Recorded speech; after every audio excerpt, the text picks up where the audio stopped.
This podcast is a proud member of Pod Nation Media Network.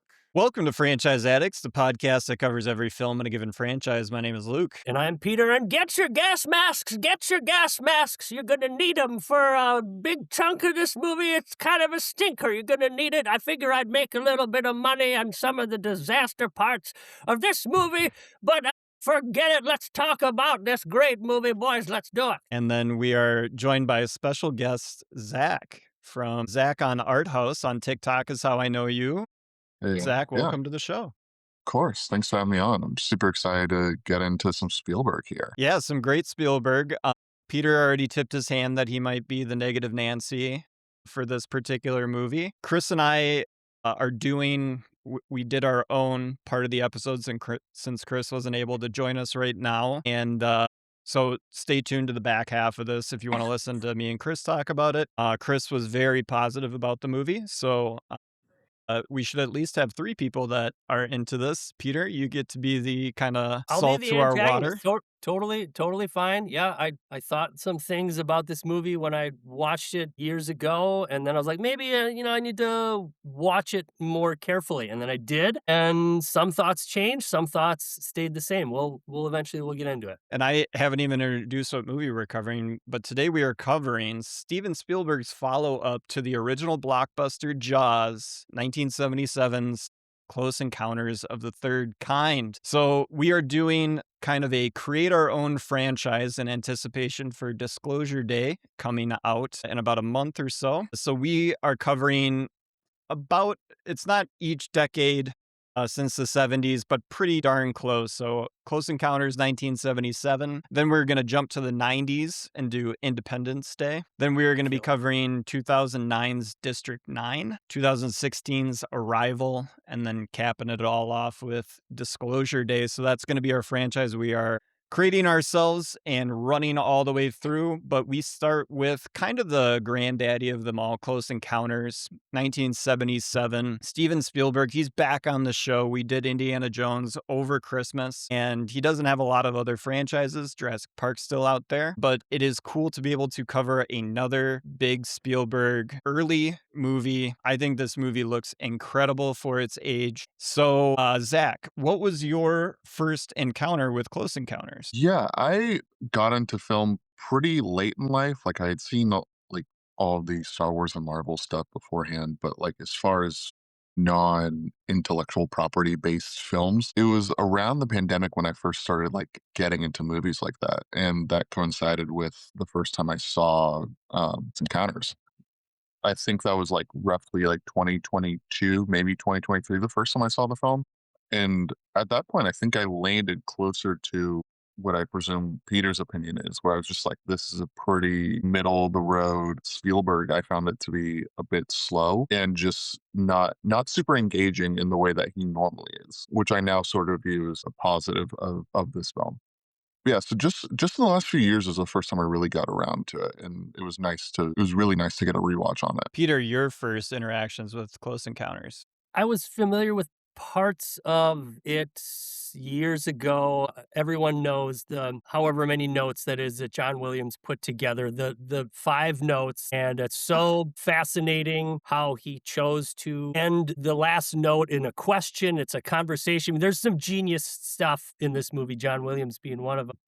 And then I watched it a couple of years ago, and I just found myself getting distracted with like laundry and dishes in the middle of the movie. And it's the kind of exact same thing that happened to me when I watched it on this one. I did not get distracted. I watched the whole movie all the way through. But here is generic kind of take is that like we've got Spielberg in the first third. We got his random cousin Sven Spielberg in the middle, and then Spielberg returns again at the end of the movie. I don't know what is going on in the middle of the movie. I was disappointed with that part. But that's my kind of overall take of this movie. Yeah, so Close Encounters for me, I had seen it years and years ago, and then anytime that I've caught this, either on TV or someone watching it where I'm at, I usually only see like the last 45 minutes to an hour of it. So Obviously, that to a lot of people is considered the best part of the movie, is kind of the close to it. Weird that a movie is lauded for its ending. Most movies are lauded for everything but the ending, but this one is especially lauded for its ending. And then kind of went through a weird cycle when it was first released. So Spielberg was tapped to do he wanted to do this movie. He finally got the funding for it. And they kind of rushed the theatrical release in 1977 to piggyback off of Star Wars: A New Hope. And so you get the theatrical version then. In 1980, they re-release it and they do the special edition, bring it back into theaters, and that's where you get the scene where Dreyfus is actually on the ship. You see the interior, and that's the big change. The studio wanted that to be added. They had heard from some audience members that it might be cool to see the interior of the ship. They asked Spielberg, what could you add to kind of juice up the movie for the re-release? He decided to do that. Then he comes back in 1996 for the director's cut and is like, I think kind of the magic of the movie is not seeing the interior of the ship, keeping everything kind of in the awe and wonder stratus, and takes that out, adds more of the family dynamics, the downfall of Dreyfus, the kind of, him losing his mind that maybe you don't care for in the middle of the movie, Peter, but I cared that's kind of the for some trajectory it. of the movie. Yeah. Here's my question about those special edition interior shots. I haven't seen it, so here's Neither what have I. I'm going to do. I'm going to imagine that it's just like the movie Fire in the Sky, and it's absolutely terrifying, and there's creepy aliens with little wrinkled eyes and stuff, and they're putting coverings over his face and nearly suffocating him to death, and he's tumbling around in anti-gravity, and there's other bodies and pods and things like that. Is it anything like that? I have no idea. So I've only seen the theatrical and the directors. I've never seen the special edition. I've never seen the interior shots. I've never had a desire to see them. Peter, you said you watched the directors for this rewatch too. Zach, do you know which versions you've seen? I was actually just looking at the runtimes.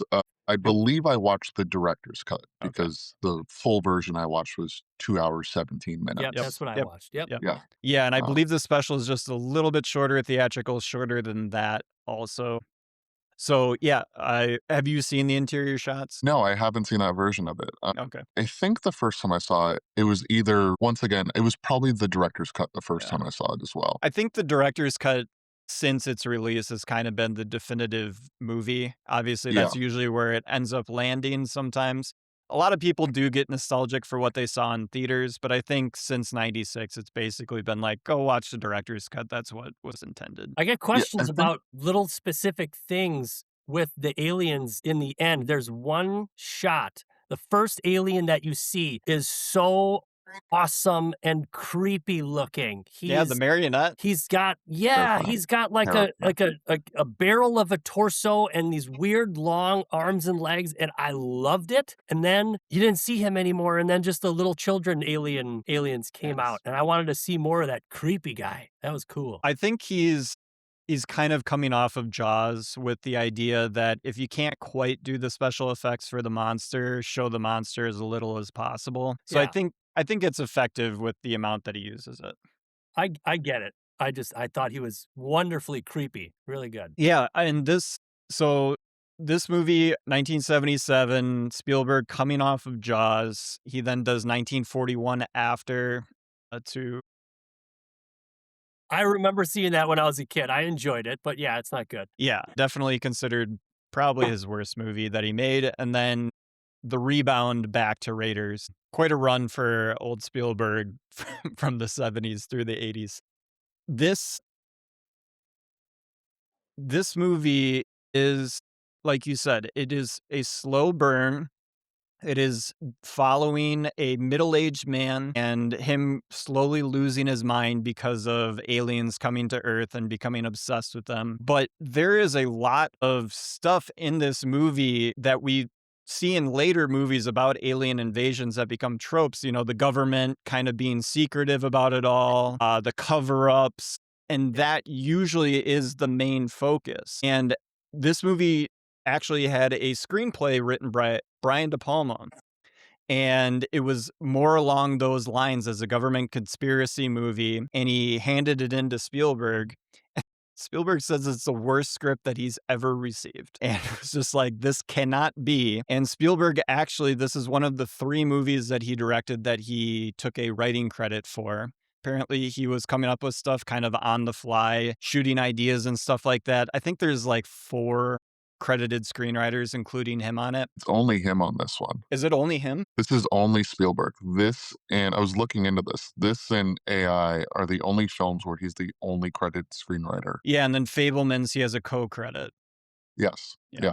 So Um, AI, didn't Stanley Kubrick start that and Spielberg finished it? How does that one work? there was like, I believe, either like half a script or a full script that Kubrick had, and then Spielberg went through and just rewrote it all. So like, Yeah. there might be a like a story by credit for Kubrick on that film, but that one is also just like fully written and directed by Spielberg. Another Kubrick connection is that he loved the kid who played Barry, Cary Guffey, so much from this movie that he wanted him to play Danny Torrance in The Shining. And the kid took another role and decided to pass on The Shining. Man, That's wild. missed out on that one. Yeah, obviously with hindsight, that's definitely a choice. Do you Quite a know like miss. what role he took? If I heard it, I would know it. But yes, Yeah. he decided against it. I'm sure his parents probably didn't want him to be in a horror movie or something like that. Close Encounters. To then The Shining would have been a crazy 1-2 punch for a kid actor. But yeah, a lot of the stuff with Carrie and how Spielberg got the performance out of him, this is credited as like one of the best kid performances in a movie that you'll see. I think that's because most kid performances are pretty garbage because they're kids. Is this the kid who there's kind of a close-up shot of Dreyfus and the kid is at the kitchen table with him just starting to cry? Is that No, him? that's a different actor. I'm talking about the little kid okay. that gets abducted. That kid was good too. That kid is incredible. That whole set piece specifically is Yeah, just truly impeccable. we'll get there because I think it'll come up either on best scene or as we're going through the rest of the movie. So the movie opens, I compared it to The Exorcist a little bit, where you're just kind of thrown into the world. You're not seeing your main characters yet. Now, these guys will be continuation throughout the rest of the movie, so it's not like you just see them and then they're gone. But it opens on a desert scape, and there's sand blowing everywhere, and people are shouting over each other. We get Bob Balaban before Raiders just showing up with a beard, speaking French. We've got the director, Francois Truffaut, just being in the movie. A big pull from Spielberg to get that famous of a director who had never had an acting credit before to just play a character in this. Well, he'd acted in a lot of his own Oh, films in his own before. films, but in other Yeah. people's films, yes. Yeah, like he never like just been an actor in a film before, and it seems almost it feels almost like Spielberg calling a shot of just like, this is the guy like I look up to almost. For sure. Well, a Um, lot with in The Fabelmans, he gets Lynch to be John Ford in that Yes, film. yeah. So using another director to play a director, Truffaut kind of plays the director of this movie in that he's kind of the government's liaison for what to do with all this crazy stuff that's happening. And I there's those scenes. So I want to talk about that to begin with. The scenes that are non-Dreyfus, non-Indiana, that type of stuff. Just that kind of mission the big mission to make this a more broad movie. I think there's a lot of special stuff happening at the start of the movie with those types of scenes. Are you tired of the coffee crash? Still jitter an hour after your morning cup of coffee? Listen, I used to drink 5, 6, 7 cups a day to just keep going. The anxiety, the stomach pains, the afternoon crash, it was brutal. Then I discovered Rise Coffee, and everything changed. Rise has less than half the caffeine as regular coffee, but here's the magic. It contains 6 organic mushrooms, including cordyceps, lion's mane, and others that naturally sustain your energy without the jitters or crash. We're talking sharper focus, immune support, better gut health, and calm, sustained energy that lasts all day. Plus, it's organic, vegan, and has 0 added sugars. Unlike other mushroom coffees, Rise is USA grown in California. A full spectrum of mushrooms per serving that actually works. Here at Pod Nation, We only partner with brands we actually believe in, and Rise Coffee is the real deal. Head to risesuperfoods.com and use promo code PODNA15 for 15% off your order. That's PODNA 15 for 15% off. Ditch the crash. Fuel your day the right way with Rise Coffee. I think that there's Spielberg's fingerprint is just all over the way that these are shot, just establishing the chaos and the mystery and the wonder of these guys. Frankly, the globe-trotting CIA agents, whatever you want to call these guys who are going around to different parts of the world. This was one of my favorite things in the movie, and frankly, I wanted more of that and like different scenarios. So they got two different mysterious reappearances of ships or airplanes. You've got in India where you're discovering that they were given the secret musical language. Like I could have used at least one more scene of these guys going to a new location and finding something out. I loved it.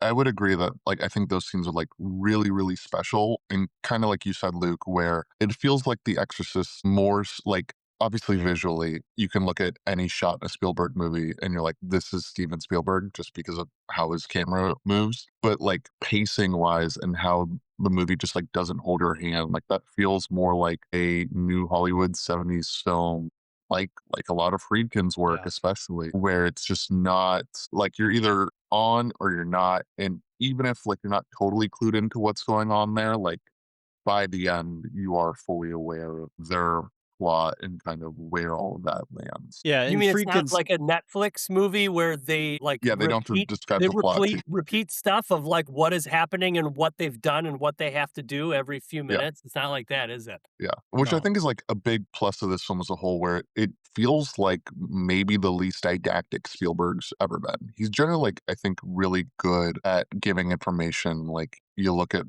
or doing exposition, like, you look at that second scene or whatever in Raiders of the Lost Ark when they're in the school and Yep. they're kind of telling Indy what his mission's gonna be. It's obviously incredibly well done there, but, like, there's just an entire, like, lack of that in Close Encounters, which I find really, really enticing. Well, the beauty of the Raiders too is that he just puts those types of dialogue heavy scenes in the middle of two just crazy action set pieces. Mhm. So like you're ready to take a break by the time you get to those. And I mean, watch Close Encounters and Raiders back to back. You will like they are talking to each other. They are For sure. so clearly the same director. He is so clearly pulling moves from Close Encounters, amping them up a little bit more for Raiders. But that kind of world traveling, it sounded to me like, Peter, you just wanted to watch an Indiana Jones movie about aliens. He basically made the better version like of that right away. Kingdom Yeah. of the Crystal Skull in Oh yeah, Close that's my favorite Encounters. one. Get out of here. Get God. lost. No, just kidding. I've never Oh, really thought about this film in relationship to King of the Crystal Skull, but just like narratively, it is doing a very similar sort of thing. yeah, and Spielberg loves same- aliens, doesn't he? he does. He does. The same thing that he's doing with Dreyfus a little bit, obviously, that Harrison Ford then just takes to like godlike levels, Yeah. is that you have a main character who he has some good qualities, he has some bad qualities, he's captivating to look at and to watch and have him interact with other people and to move through the plot of the movie. But like it is a conflicted character. And I mean, Dreyfus is absolutely out of control good in this movie. But I think that he also does a great job with those opening set pieces of getting good actors in those positions. Like I was saying, Balaban, Truffaut. I don't know the names of the actors, but shout out especially to, I really enjoy the air traffic control scene I where made a note specifically about that scene. where you have this shot on this guy doing all that stuff, but people keep popping their head in like because they're interested in what's going on. And then to close that scene out where the guy is like, "Hey, do any of you want to make a report about this UFO?" And all the pilots are just like, "No, not really." And you get the impression that like at the time in this movie, when you talk about UFOs, you're considered a crazy person and people don't want anything to do with you. And it Yeah. builds Also in on that that, history of ufology yeah, in 1970. that was Carl Weathers. Is that Carl No, it Weathers? Yes, wasn't. it's Carl Weathers. Wow. No way. Yeah, I did not recognize him at all, and I am I really good with faces. yeah, he's obviously so much younger than you normally Yeah. have seen him. I remember, yeah, I saw him in that scene. I was like, I know this. Like, it was more the voice, I think, than Yeah. anything. I was like, I know this voice from somewhere, and I looked Well, it up, and I was like, and wow, okay, that makes sense. our boy Lance Hendrickson is in 5 seconds of Yes. this movie too. So he is now so we've covered Terminator, we've covered Alien, we've covered Predator, and now this. So this is his 4th franchise, quote unquote, that he has been a part of with us. I was watching Is the that credits the? and it showed Lance Henriksen's name, and I was like, what the fuck? I missed him. But you said he was in for 5 seconds? Yeah. How does he get his name on the credits? That's SAG, pretty baby. good. Way to go, Lance. Good agent. Is that the most franchises someone's been in for you? Yes. So Oh, far, yeah. yeah. Yeah, nice. And then obviously because we've done those 3, like Michael Bean's in all 3 of them Yeah, technically, because he's in Killer of Killers as a voice, and then Bill Paxton. nice. Yeah, Paxton. If you could get him with Twisters as well. Yeah, we Get could. another one there. Yes. I wanted to shout out also, Peter, you talked about it a little bit, but the scene in India where you get the first singing of the notes, Mhm. I think that whole set piece is just incredible. It looks amazing. The wide shots of everything, the colors, like it is Spielberg just master stroke right away. Yeah, it's much like the opening scene with the blowing desert. It's noisy and chaotic, but the India scene is they're just the characters that we are following walking through, they're just bombarded with that sound, and it's disorienting, and because of that it really puts you with those guys, and we as the audience, we cannot figure out what is going on. Those guys as well, but there is something so compelling that is making these people all sing this song all at once, so you know that they must have seen something special, and that just the sound blasting at you was what it really put me there with those globetrotting characters. Loved it. I love that one super wide shot when they're in India and they're like walking across that top of the cliff, and everyone down below is like running, and you have just that massive crowd there. And I think it does a really good job of sort of exemplifying what's so great about this. Is like there aren't a ton of named characters in this movie. There's not many like battalions. So you probably narrow down to like there's 4 like main characters in this movie. But there's like this giant push for like humanity like behind them of just like everyone wants to know what's going on here. Like everyone has some story, like Dreyfus's character, everyone has some relationship to this. And you can kind of feel that through that movement. Yeah, and then when they all finally coalesce at the Devil's Tower and kind of meet up, and then there's also the scene where they're kind of having the press conference, like where Dreyfus is like, I didn't want to see this, but I did, and like you can't just tell me that it's not real. And it, like I said, it really taps into super well ufology, where it's at in the 70s. I wanted to give a shout out to the entire time I couldn't get out of my head that the Francois Truffaut character is basically just Jacques Vallée, Yeah, who's he is. a That's right. French ufologist, and Real that guy. Dreyfus is kind of a caricature of like Stanton Freeman and one other guy, the J. Allen Hynek, and just the legends of ufology are kind of all characterized by people in this movie. Wow. Yeah, I hadn't really like thought about its connection to like actual, like you said, ufology before. That's really neat to think about it, because I always think about this as like more of a divorce movie, almost like the well, prequel of well, Bing for him, almost. we'll get into that. Yeah. So J. Allen Hynek was actually the person that popularized the stages of contact with alien. So Yeah. his first stage is just sighting, second stage is physical evidence, and then third is actual contact. So that's why this is of the third kind. So 'cause this there's Gotcha. is actual contact. this is the one thing that I have heard about this movie as it is pertaining to J. Allen Hynek, is that this movie is apparently incredibly accurate about some of the portrayals of not necessarily the UFOs themselves, but the lights, that the way that they move, they split into separate lights, they re-emerge back into a single light. And then the one thing that I think Spielberg does a great job of conveying is just the emotional response from the people who have had the just drastic encounters with these things, that they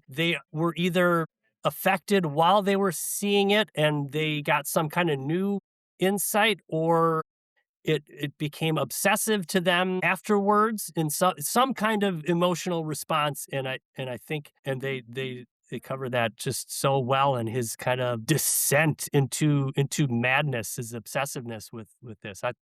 That's what I heard, is that it's very accurate. So it was really cool. Yeah, and as we go through our made up franchise and talk about different alien and invasion movies, I wanted to just highlight some specific themes that we get within alien invasion movies. So the themes that I picked out for Close Encounters are wonder and obsession, because they kind of go hand in hand here. This isn't an alien attack the Earth type of movie. This is just a sighting, then the encountering when the ship finally comes to land and stuff like that. This is not about a world versus the aliens battle. This is more wonder. This is something brand new has come into the world, and that wonder for some of the characters turns into obsession. And with that, we can get into the Dreyfus of it all. Our Roy Neary, great movie name, Roy Neary, his family, his dynamics, how it relates to Spielberg, and how he is thrust into this new world and his reaction to it. So,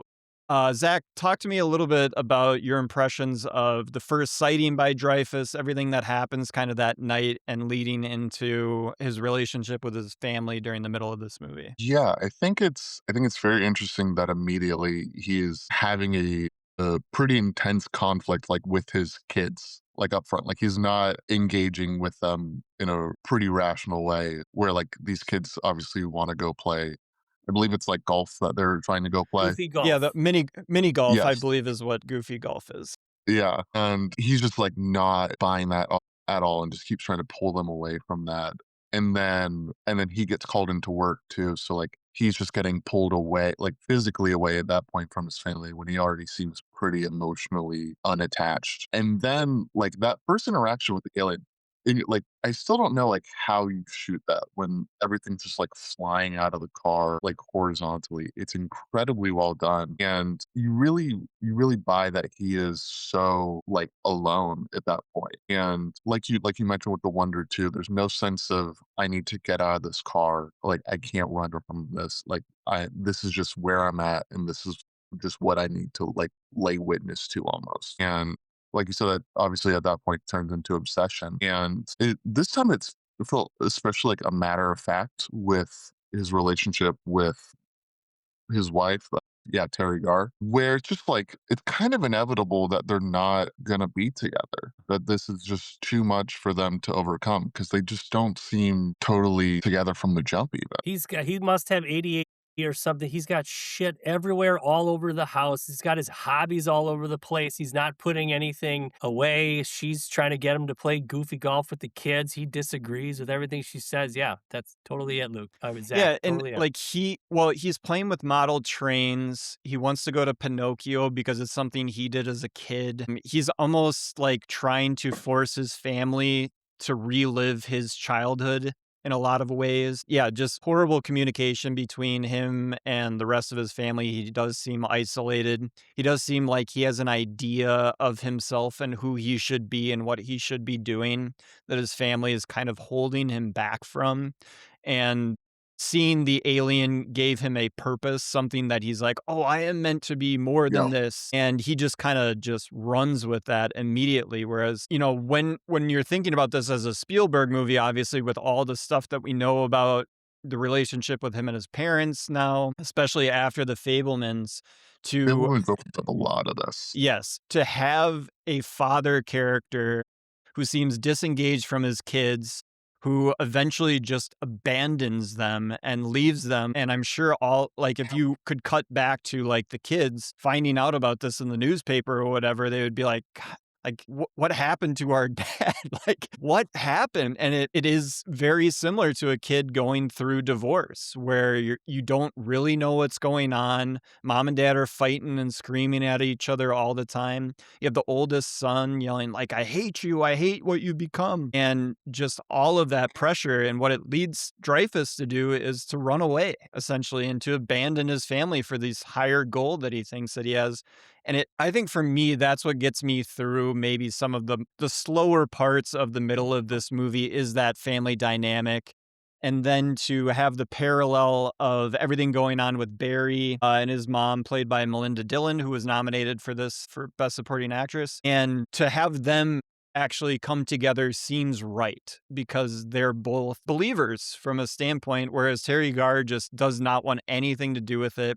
She thinks it's affecting how people view their family, how people view Dreyfus. She gets the call from his work telling him he's fired and they don't even want to talk to him. Just a lot of family dynamics in this movie. With Jillian and Roy too, it's really neat that they're never like trying to intentionally meet up or anything. Like Yeah. there's nothing where he's like, I'm into her, I'm separating from my wife, now I need to go track her down or something like that. It's just a sort of chance coincidence that they meet each other near those train cars.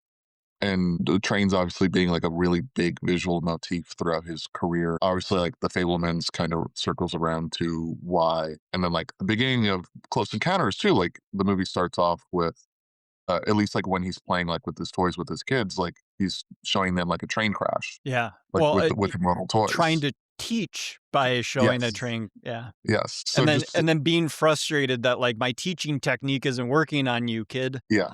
Do you guys have Yeah. kids? Because I have I three do. boys. No. Yes. And, I have a 5.5-year-old son, and I felt that Right. so hard where I'm trying to explain something in the way that I understood it. Yep. And my son's like, I don't know what's going on. Like, how do you not get this? Have they changed math? Why would they change math? That's not how you do math. You know, just like The Oh. Incredibles. But Yeah, that Yeah. yeah, Zach, Oh, talk to yeah. us about, because you had mentioned it before, one of the most famous scenes from this movie is the mashed potato mountain dinner scene. Yeah, that scene, it's like that's the breaking point for sure, where it's just like obviously he's been showing this interest in that mountain over and over and over again.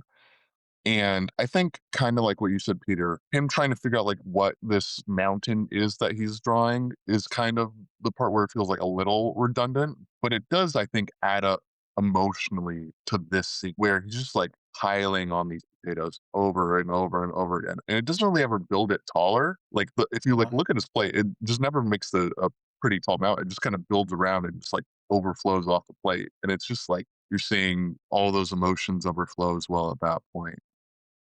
And then obviously, like, that does get to a pretty incredible, like, set piece, I guess, if you will, where he's, like, throwing everything through the window, Yeah. where it's like, that's so tonally out there. Like, everyone's just so mad. Like, now at that point, like, if this movie's made today by anyone who's not Spielberg, it's probably played like for laughs. It's like, look how goofy this guy is and stuff, which is still like there in this film, and just seeing him throw bricks through his window because it's crazy, it's insane. And it was cute that some of the kids were just copying what he was Yeah, doing. like the kid doing it, like That's a the Spielberg kind of moment for sure. Much like in yeah, Jaws, where that's the like the kid is joy you mimicking his find. father. Yeah.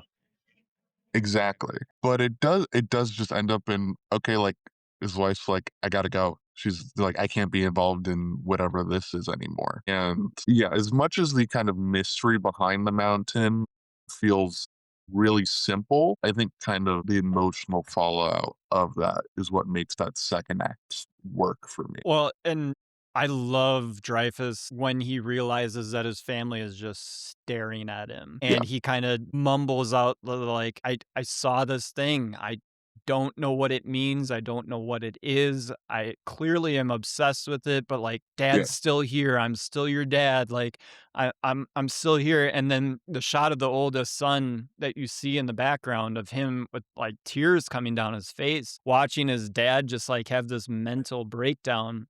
And then that transitions into him being in the shower and his wife coming in, and then the screaming match that then leads to him turning his entire living room into the mountain.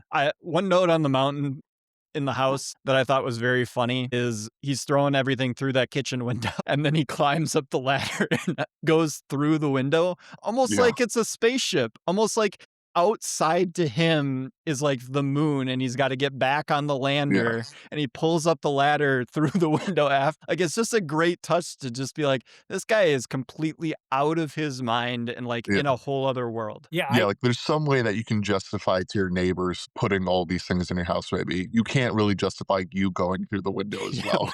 I thought that scene was funny. I mean, you guys mentioned the redundancy. I just thought that this movie could have been edited down, maybe that scene a little bit, other parts heavily, but I loved the scene at the dinner table where he's building with the mashed potatoes. And in the 70s, a man was not supposed to be weird like this. A man was not supposed to show weird emotions about this. And so the kid, it was fantastic. The kid does not know what to do with this because this is not how a father acts. A father is supposed to have everything under control emotionally and be the disciplinarian. A father is not supposed to cry. And this boy just doesn't know what to do with this because he's just so used to masculinity, probably playing football and being tough in school and stuff like that. And maybe their father hitting them with a belt because that was normal or something like that. This kid just doesn't know what to do with that. And he's crying. And I thought it was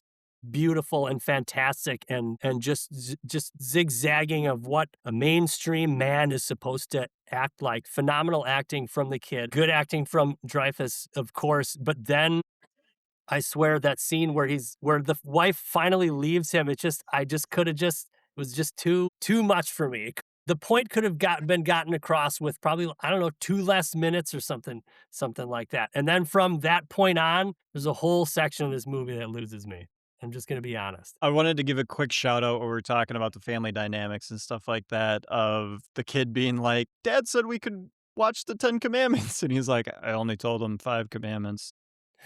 Well, it's also funny too because that's another Spielberg thing where it's just another like Cecil B. DeMille movie where that was I'm blanking on which movie it was, but like Cecil B. DeMille was like the first filmmaker he ever like saw in a theater. Yeah. Well, and there is almost always, at least in their house, a TV on in the background. And even when he's creating the mountain in the living room, you see the TV in the background where they're having a news report of people gathering at the Yeah. thing that he's building. And if he could just look at the TV, it would be like, it's there. It's right there. You don't need to do this anymore. Yeah. It's real.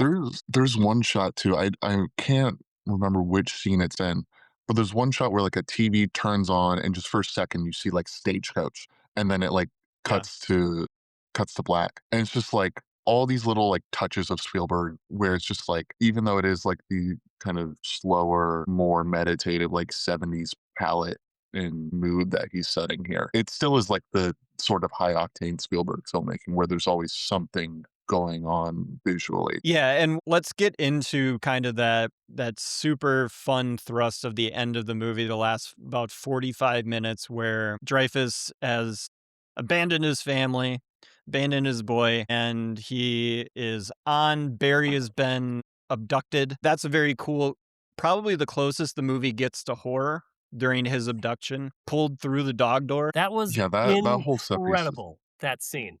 This is just Spielberg ghost directing Poltergeist. This is like pure Yeah. Poltergeist. That whole scene is amazing. Just sounds and fog and lights through the kitchen windows and appliances moving and stuff.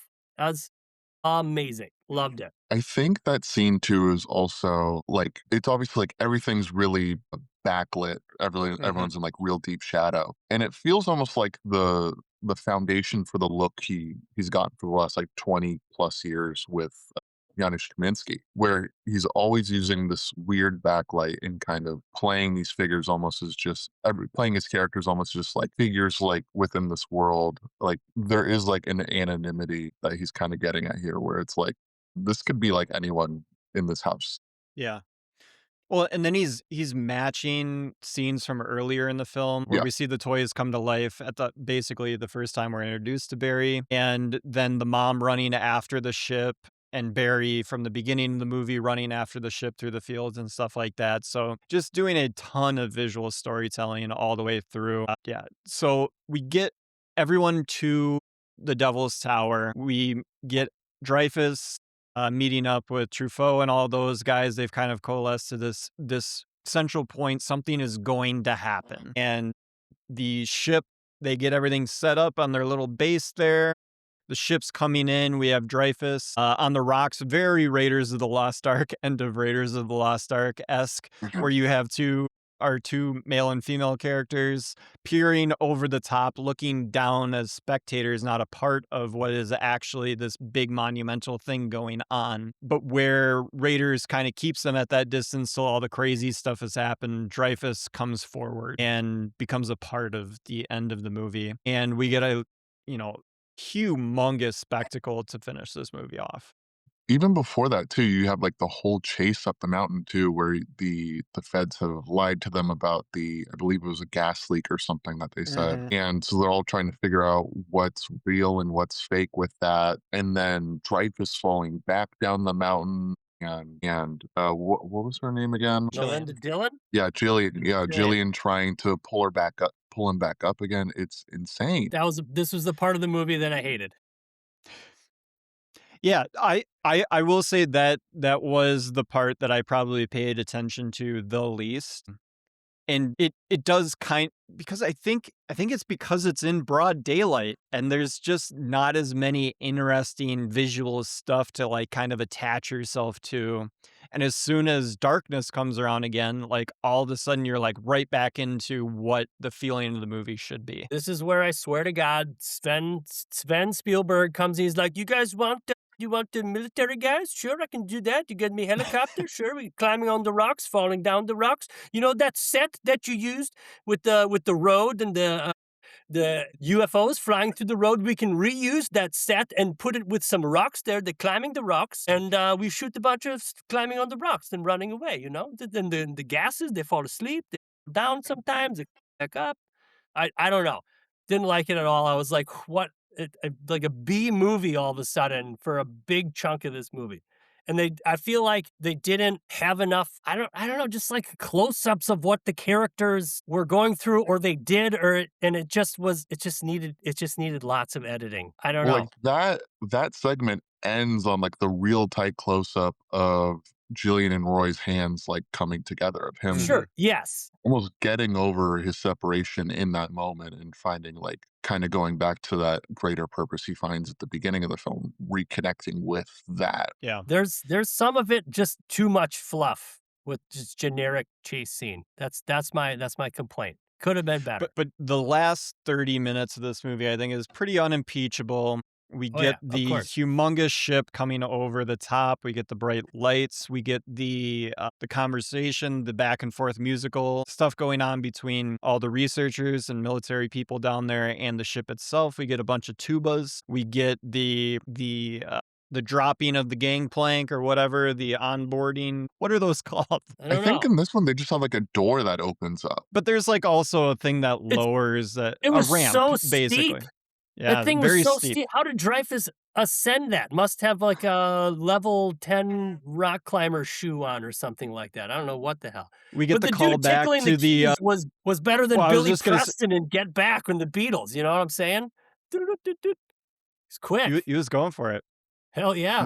We get the call back to the pilots from World War II that had been abducted, coming back. I thought that scene was pretty cool. When they're giving their names and ranks and stuff like that, and being introduced to "Welcome back, Navy," and they're just like, complete what the is fuck going moment on? for me. Horrifying. What were the aliens doing with these poor bastards for 30 years or whatever? It freaked me out. They don't seem too much worse for the way. Yeah, they seem to like be pretty okay, and obviously yes, they didn't. But they're going to realize that their loved ones are all 30 years older. For Well, sure, yeah. it's absolutely terrifying, and I That'd think be Close Encounters 2. Yeah. We're back. This is, I think, like that abduction scene and then this finale are like the best expressions of horror that like Yeah. Spielberg has ever Big done. time. Where it's just like, Well, Jurassic Park. I would put this over that. Like that feels more like grounded. That feels like Yeah, like sure. somehow the dinosaur movie Yeah, is yeah, more grounded in reality than this. But it's just Sure. like even just like seeing the massive ship come around the mountain, you're like just like obviously like I'd seen the movie before, but it's still just like what horrors await these people here. yeah, Which just like they're calling something that they don't know what it is. yeah. Like this could be like a world the worlds Mhm. type This could be their alien, destruction for sure. and they just have no clue. Yeah. Yeah, and they're playing the songs. I wanted to give a shout out. I think I mentioned this with Chris later, but I'll shout it out again that John Williams, who is just the GOAT, he's the greatest of all time. He does whatever he wants. And he is a man that also likes to borrow, mostly from himself, but there are themes from the score for Pinocchio, When You Wish Upon a Star, Interesting. in the score when the ramp is coming down. And Dreyfuss is talking about Pinocchio at the start of the movie. You get the cuts while that thematic part of the score is going da da da da da da da da. As Dreyfuss is Oh, like sure. having the light blast him in the face, and it's just perfect. Like the score of this movie is incredible. And the aliens have obviously seen Jaws. You certainly heard that when Yeah, they were playing but some of those deep notes. No question. As far as Williams go, what are both of your favorite scores from him? gosh, it's like picking your favorite kids. Okay, Or just like I'm one that I'm like gonna really go sticks with, out? and I always want to listen to this specific motif is when Yoda is lifting the X-wing in Empire Strikes Back. Is Yes. that the No, no, That's no, my favorite. That's I my couldn't, favorite. I couldn't, I couldn't hum it right now. We need a musician like Chris on to Yeah, do that's it. true. But yeah, that's my favorite one. I think. I think I would go probably like if I'm going specific song, probably the end of that final 15-minute chunk of ET. Sure. Just like that whole orchestral set piece is just like Yeah. insane. Well, yeah. And The bike over the moon. I mean, yeah, unbelievable stuff. I would probably weirdly enough put Warhorse up there too. I've heard. I've Okay. never seen Warhorse, but I've heard that it's That one I watched for the first time recently. I was like in a just through a chunk of some of the big Spielberg like epics that I had missed out. Like I'd seen before that like Color Purple and Empire of the Sun, which neither of those I didn't really like either of those. And so it's just like, okay, like another just big 130+ minute Spielberg movie, like here we go.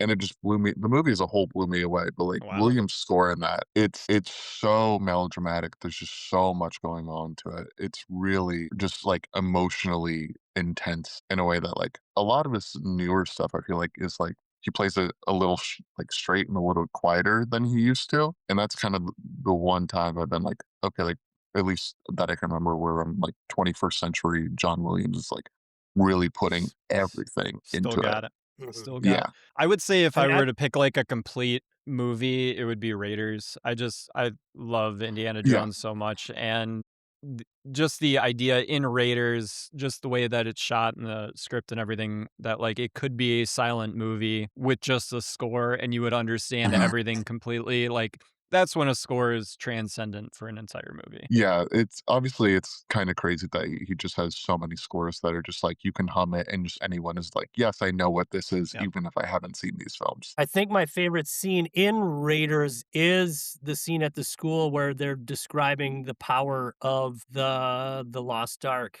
and Yeah. it's because of the music. It's my favorite scene because of the music of John Williams, and particularly fantastic. Yeah, and it just adds to this kind of spectacle that we see at the end of Close Encounters. And I mean, the fact that the movie ends with Dreyfuss boarding the ship, he's made his choice. It seems like the aliens are essentially calling for him. I don't know when that particularly happened, when the aliens were like, "Hey, yeah, we want this guy," but it happened. It finishes up. I love the fact that in 2 of the 3 versions, he decided to kind of just leave it there, Jaws style. Why show something if you can't do it justice? Just leave it a mystery, leave it all in our heads. And I just think the ending is just about as good as you can do for this type of movie. I really like him. I really like not seeing the inside of the ship, and I think I'm gonna, for the rest of my life, probably avoid seeing the inside Yeah. of the ship for that reason. But it's like there is that allure from the audience of like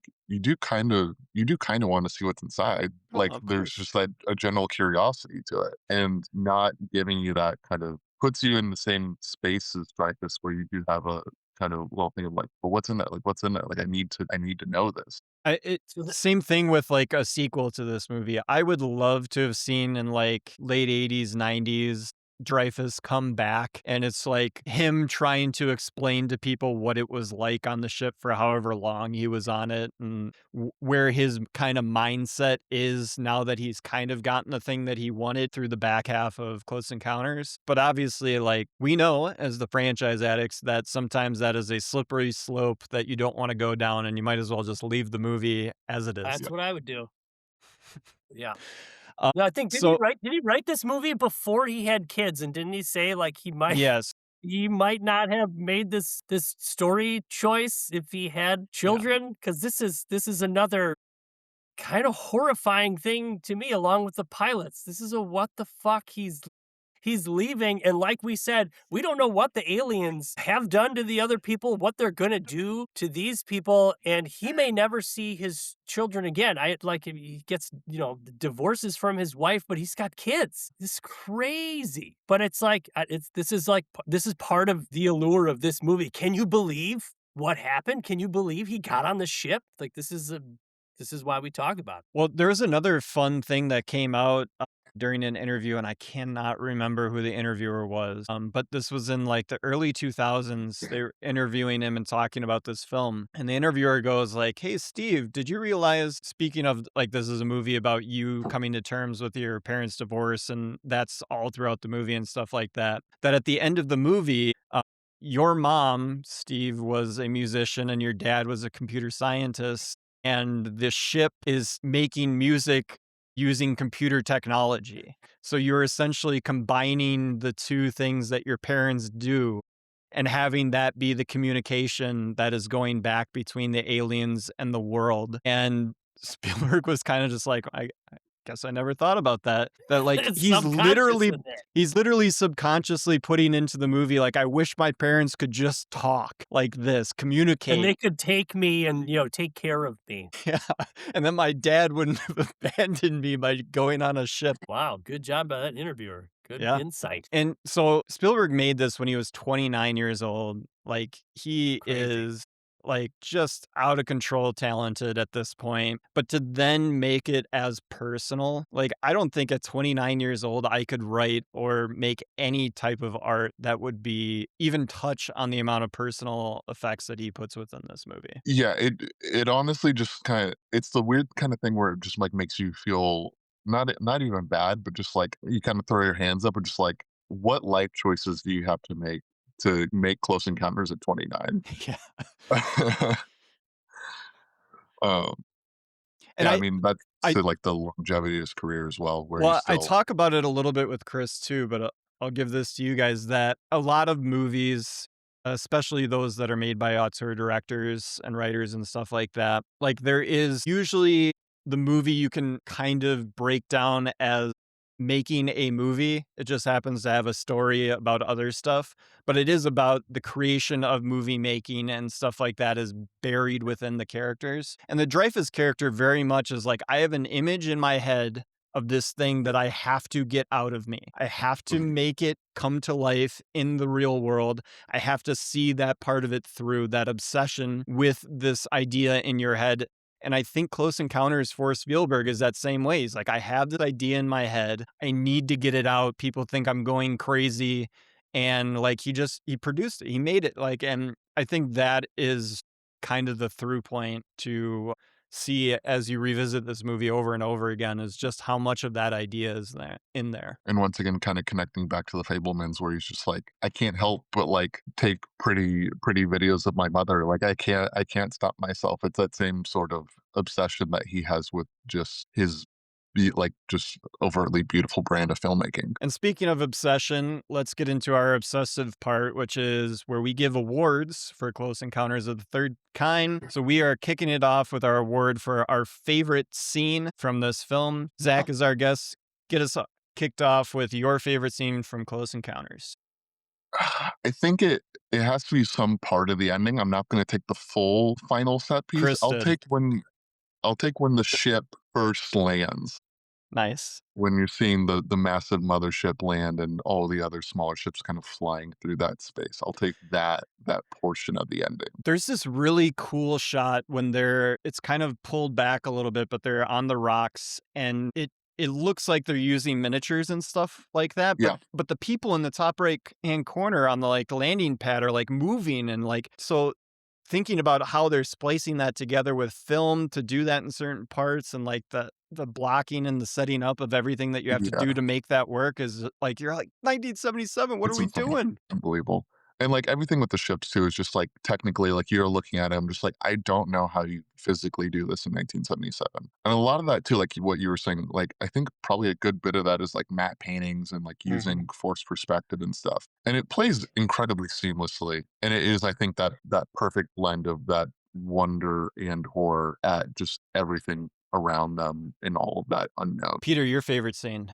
I'm definitely going to go with the scene of the abduction of the boy. Luke, you mentioned it approaches horror. I don't think it approaches horror at all. It is pure horror. This is, and well, there's like a little bit of like silliness of like the fridge gets raided in a scene like before that. That's a little bit of E.T., but the scene where he gets abducted I was like edge of my seat. It is like Spielberg, before he thought of Poltergeist, which he was possibly going to have that be about aliens and not about ghosts. So this is like the bones of Poltergeist in there, and Poltergeist is one of the scariest movies ever. I know he didn't direct it, but rumors is that he did kind of half direct that movie, which I love that movie. It's so definitely the abduction scene, pure horror, fantastic. Yeah, and since the ending's been covered, we've talked about the scene at the dinner table with the mashed potatoes. I'm gonna go back to the scene in India. I think that just as a set piece is just really, really cool.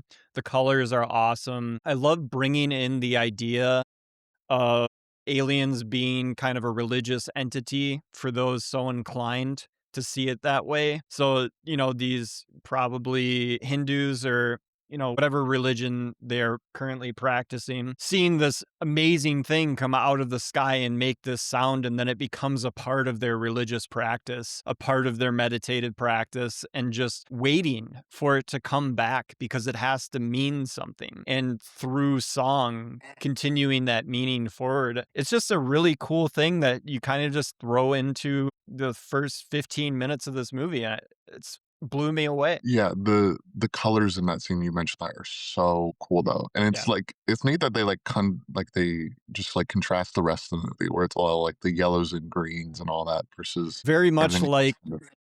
the chase through the bazaar in Raiders, where you're getting a couple of those pullback shots and seeing the town over top and all the colors and all the stuff of the market and stuff like that in Raiders. Again, watch these two movies back to back.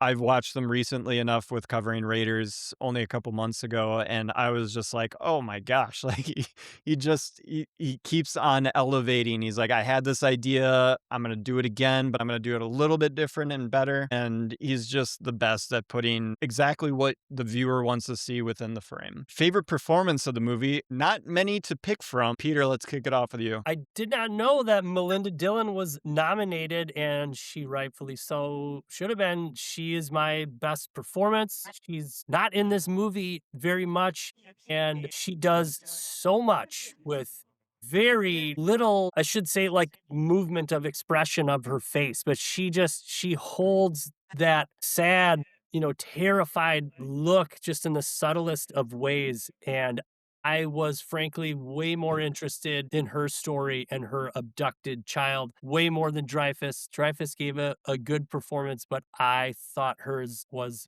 better. I thought hers was the best. Zach? I'll also go Melinda Dillon. I typically don't love Dreyfus as kind of the alternative lead here. Like if you watch him in Always, I think that's like a kind of clear instance of Spielberg miscasting him. And I think he's really solid here. Like he's not as like almost like fun to hang out with almost. And he like he's putting a lot of his emotions on other characters. So like I find like Terry Garr and Melinda Dillon like much more interesting just to like be in their vicinity. And Melinda Dillon, like I think she, like you said, Peter, she doesn't have like a ton of dialogue either. She's like a very like sparse character, and her performance adds a lot of texture to that character. I'm with you that Dreyfus is, I do think he's cast well, but he's like a dweeb and he's not a good Yeah, no, king. so- And he like, says he's a stuff like, good- "You turkey!" Yeah. So since we're talking about, I told Peter we would get into some casting what ifs for the Dreyfus role. So Dreyfus, not the first person that was going to be in this role. Steve McQueen was number one on Spielberg's wish list. He's too cool. He read the script, Yeah. not the Brian De Palma one, but he read what was going to be turned into the movie and was like, Steve, this is incredible. One problem, I cannot cry on command. So I don't think I can give you the emotional depth for this role. There's also a crazy story about them just sitting down, like taking him to this bar and talking about the script and everything. And McQueen, like there's a bar fight that happens and McQueen like almost gets up to get involved in the bar fight and is like, whatever, I'm supposed to be a tough guy, but I don't want like Roy's character isn't someone who's like intentionally just like joining into bar fights. No. Yeah. And so then Pacino and Nicholson were obviously asked, just like Brad Pitt and Tom Cruise are basically asked to be a part of any role. That was the time period for those guys. And then who I think would have been fantastic in this, and I don't remember the reason why he didn't take it, was Gene Hackman.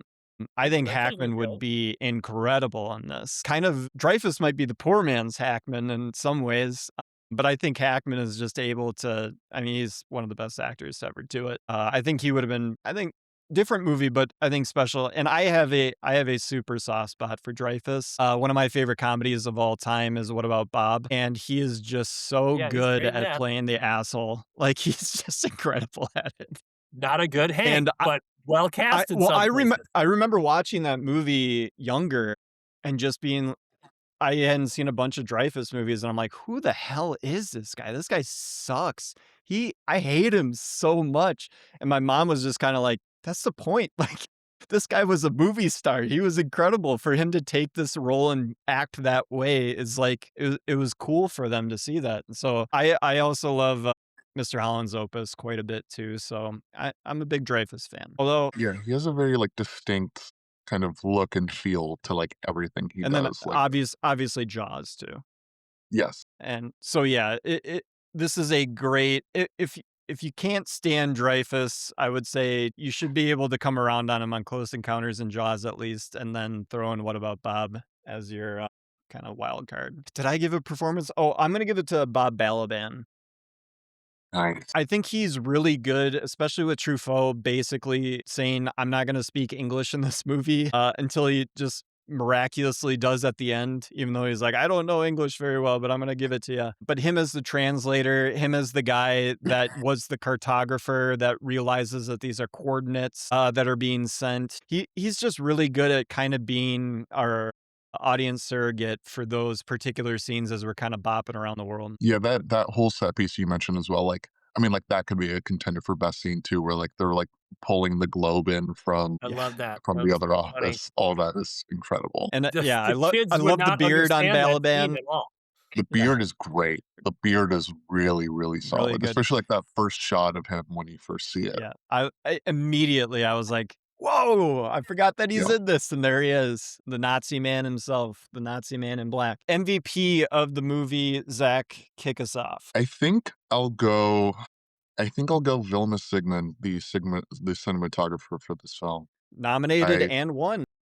I love all of his work so much. Like like Long Goodbye and Yeah. Blowout, Oh, but Blowout's incredible. insane. But I think this just like is unequivocally the most beautiful thing he shot. Yes. It is just a stellar looking movie. I watched the 4K of it, and all of that just beautiful texture like really just comes through on that. And there's just he gets like the Spielberg quality of like how he moves the camera and everything, but it is just like a much more still approach to that, which I really, really love. How there's like that you can feel the patience that the camera is moving with. Yeah. Peter? I'm gonna at first go least valuable player. That's gonna be the editor. Was Marsha Lucas too busy editing Star Wars that she couldn't come in on this project? Because we know that she can save a movie at the last minute. But I think my MVP is gonna have to be Dr. J. Allen Hynek. Spielberg consulting with him to try to get these different He's aspects. also in the movie. Is he like just a cameo in the background kind of he's thing? smoking a pipe as they cut to him as the ship's landed. It's badass. He's in that Yeah. crowd. He's the OG of ufology, and he like his conclusion by the end of all of his studies of all the reports is they certainly could not explain what they saw. He could not explain what they saw, and the observers could not explain what they saw, but he was definitely sure that they experienced something, and that is they Didn't he definitely get into conveyed that. kind of the interdimensionality of aliens, that they aren't actually in our dimension? And so that's why certain people see them, but other people in that same spot don't see them, and you have to have like that they are coming through from a different dimension. They're not Sure. necessarily coming from a different planet. Right, and that's something that is touched on in all of the deep dives into Yes. UFOs. Is we experience things in the third dimension, and like Dr. Carl Sagan explains it very well. If there was a two-dimensional world and they saw something zip through their world in three dimensions, they wouldn't understand how to perceive it, and it's that kind of thing, and you become obsessed with it also emotionally. Like there's great stories of while an observation is happening that people's thoughts are being manipulated to like remain calm or to be okay with what they're seeing. And then afterwards, there's a whole bunch of processing that happens. And that's where the obsession comes in. So I got to say, Dr. J. Allen Hynek is the MVP for the accuracy of this kind of a story. And they also utter the famous UFO line that is always has to be present anytime you're talking about a UFO story. I know what I saw! That's the name of a documentary, I believe, a famous documentary. I know what I saw. There's another good alien line, and it's as if it bleeds, we can kill it. Have you heard that one before? We've covered that one in gross detail and just length Too of much. how long the Predator franchise is, and boy oh boy do we have another one that we still have to record on Predator Badlands. Have you seen Predator Badlands, Zach? I didn't love it. It felt kind of like a Star Wars TV show. Yay! That's what I think I mentioned that on our last Predator episode when we were talking about covering that one. I'm like, is this a Disney movie? Yeah, well, obviously, like they did, I guess at this point, technically produce it because they own Predator now because the Fox deal. But like, Yeah. it really just like the whole production and just like the look and feel of it is just like this is a Mandalorian spinoff or something that Exactly, I'm yeah. missing out on. Yeah. See, this is what you're my talking about. When you mentioned cinematography, it's just like these movies and shows now just like have two characters talking and then like a blurry CGI background, and there's no depth to Yeah. what you're seeing. And just Well, these old and it looks movies like with this everything is genius shot on cinematographers that are like amazing. everything looks like it's shot on that Marvel like The the void volume. or whatever they call the volume. Volume. Yeah. Which And is like cool, but it, like it just gets the same kind of look, yeah. you know? Yeah, go to locations, film on locations, do that, all that sort of stuff. My MVP of the movie is John Williams. I don't think much needs to be said about that. I think that the score is an all-timer. Even for Williams, the fact that he went back-to-back 6 months previous with Star Wars A New Hope into this film. Some more lore about how Spielberg and him came up with the score. They apparently went through 300 different 5-note combinations before they settled on the one used in the film. And then you hear that that theme throughout all different parts of the score. I think it's just genius level stuff, but that's kind of what we come to know John Williams for. Ratings, Zach, give us your rating out of 10. I know you're usually a 1 through 5 guy, but Yeah, out of 10, I'll go 10 out of 10. I think on rewatch, this is my favorite Spielberg. all It's right. up there with like it's this Raiders, Schindler's are probably like the three in contention for the crown. But I just love how esoteric and strange and emotionally vulnerable this movie is, and I think it's his masterpiece. I can definitely see that after this rewatch. Before I rewatched this, I probably would have had it below the top 5, and I think it's creeped into his top 5 for me. I had it, yeah, before also. I think at like 7 or 8 or Yeah. something like that. Yeah. Peter, your rating. This is the big one.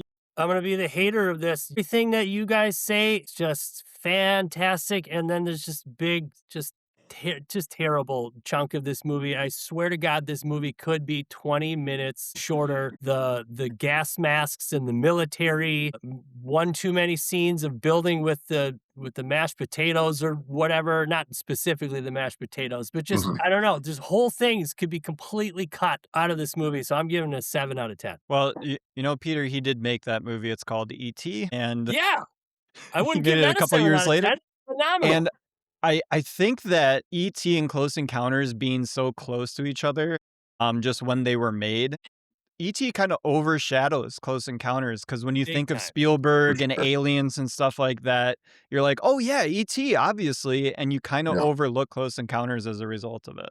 My rating out of 10 is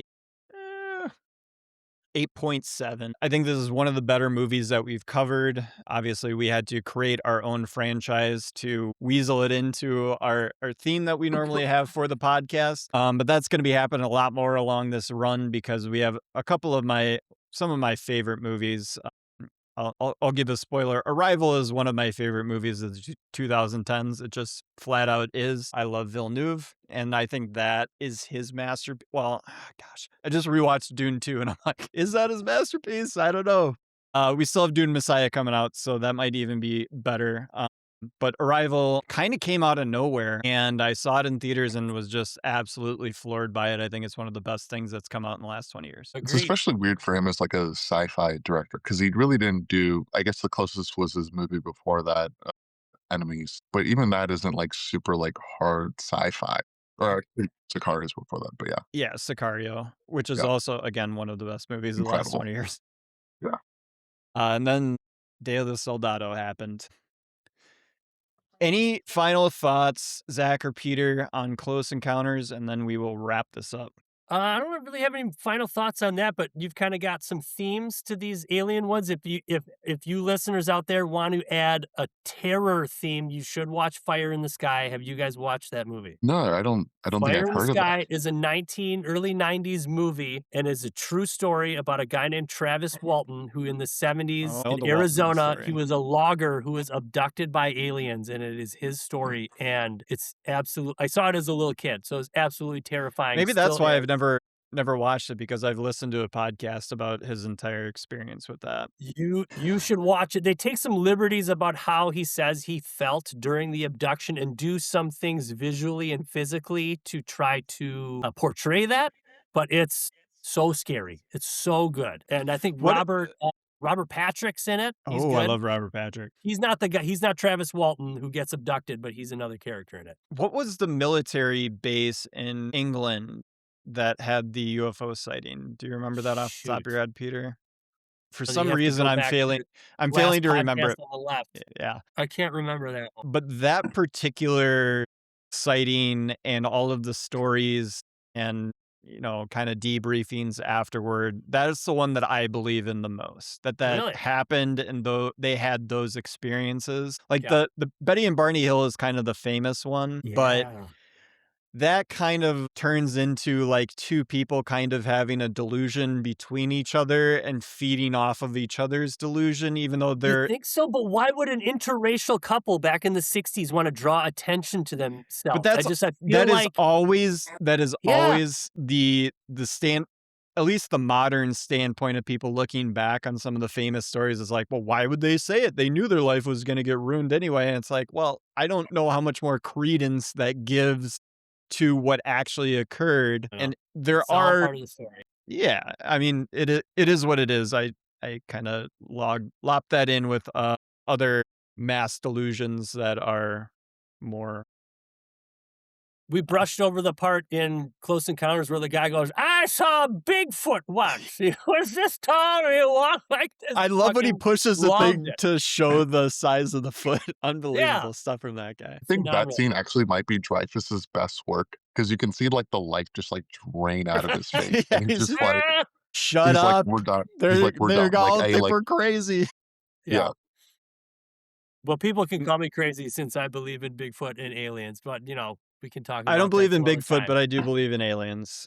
I think Alright. Bigfoot is a hoax that people that are very sad and have nothing else to do with their lives go out and search for this No, I've quest never that can searched never for be Bigfoot, accomplished. but it's a fun thing to Mm. think about.